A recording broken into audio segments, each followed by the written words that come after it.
Hey there, and welcome back to the Sugar Treatment, where we bake and heal together. My name is Anthony, aka the Baking Social Worker. Today we're talking about generational trauma, what it is, how it might be affecting you, and how you can heal from it. We're also going to be making a delicious, soft and fluffy sugar cookie that I know you're going to love. So if you haven't already, please make sure that you subscribe to my channel, like this video, and email me at thesugartreatment@gmail.com. Let me know what you'd like us to talk about here on the show. Let's get started. First, let's mix our dry ingredients. Add 2.5 cups of flour to a medium-sized bowl. Add 3/4 teaspoon of baking soda and 1 teaspoon of baking powder. Hashtag whisk it. Yeah, got it. That was bad. In a stand mixer, add 1 cup or 2 sticks of salted butter and 1 1/4 cup of granulated sugar. That looks good. Now add 3 egg yolks and a teaspoon of vanilla extract. Now it's time to add your flour mixture just a little bit at a time until it's combined, and be sure not to over-mix the mixture. We have our dough that looks like this. It's kind of thick actually, thicker than I thought it would be. We also have a 1/4 cup of granulated sugar that I'm gonna use for dipping, and then we have our baking pan that's lined with parchment. So what we're gonna do is take an ice cream scoop and just scoop out about 2 tablespoons of this dough into a ball, and then we're just gonna dip it into the sugar and just kind of roll it around a little bit. We talked about trauma quite a lot on the sugar treatment, and so I'm gonna put some links for the other videos that we've done here below in the description. But just to review, trauma is something that happens that's outside of what a normal life experience would be considered. So for example, it's normal for an older person to die of old age, right? That wouldn't be a trauma, but it is not normal for someone to die tragically in a car accident. That would be considered a trauma. That kind of leads us to the next question, which is, what is generational trauma?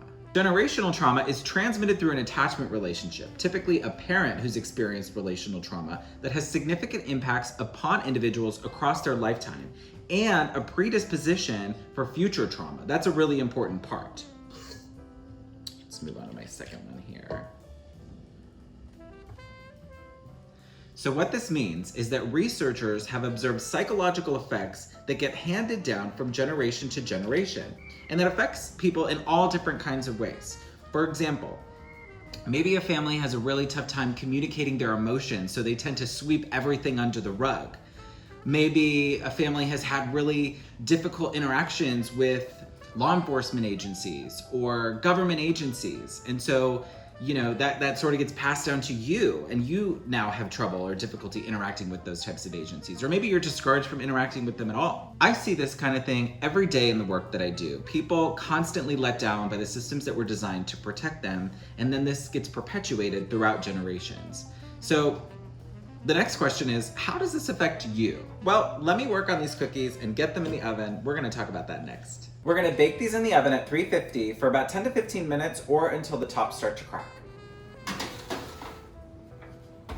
So how does generational trauma affect you? Well, a lot of research has been done with descendants of slaves, Native Americans, and Holocaust survivors because of the very unique nature of the trauma that they have endured. But generational trauma can reach outside those groups and manifest as substance use, mental health issues, violence in the home, and even child abuse.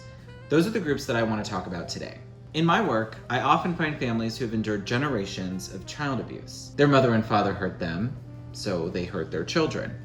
It makes sense, right? Monkey see, monkey do. But what happens when this cycle is perpetuated is a continued sense of insecurity about how one approaches life.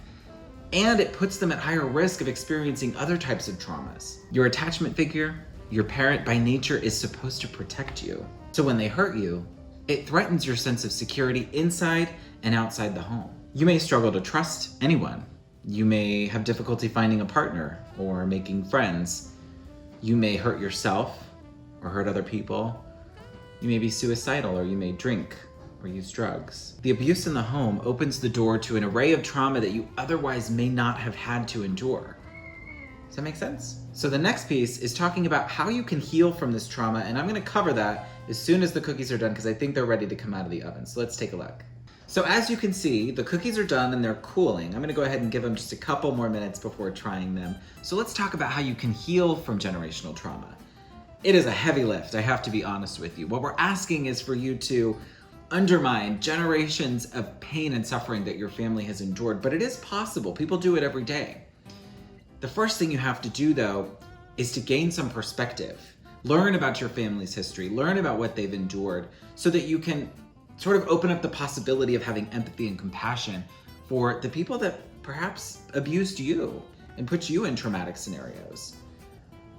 Because once you can learn that maybe your parent that abused you was also abused, those are the only tools that they had learned. Of course they pass those on to you. It doesn't excuse the behavior. That's not what I'm saying. But it does give you perspective. And it does open up the possibility to have empathy for someone that hurts you.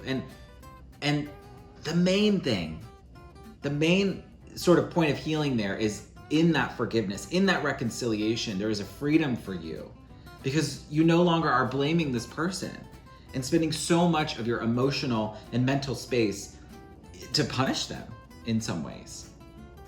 So once you have that perspective, then comes a point where you have to start making different choices because the trauma that you endured programmed you. It sets you up to make certain choices throughout your life.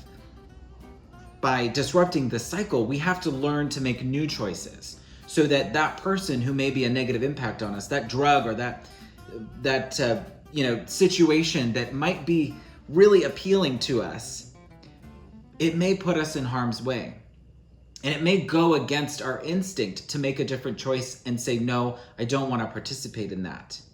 But that's what it takes to disrupt the cycle. It's what it takes to protect future generations of your family, your children, perhaps.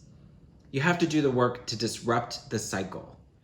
And this can be done in therapy. It's what we do in therapy. If that's not a comfortable space for you, people do it in meditation, people do it in 12-step groups or other support groups. There's a lot of ways to get there. But the point is, you can't do nothing and expect for something to change. So, now that I've given you all of that, I'm gonna go ahead and try one of these cookies and see if they really are fluffy and delicious. Crispy, got a little sugar on the outside. Not too sweet, which some sugar cookies can be. They're perfect.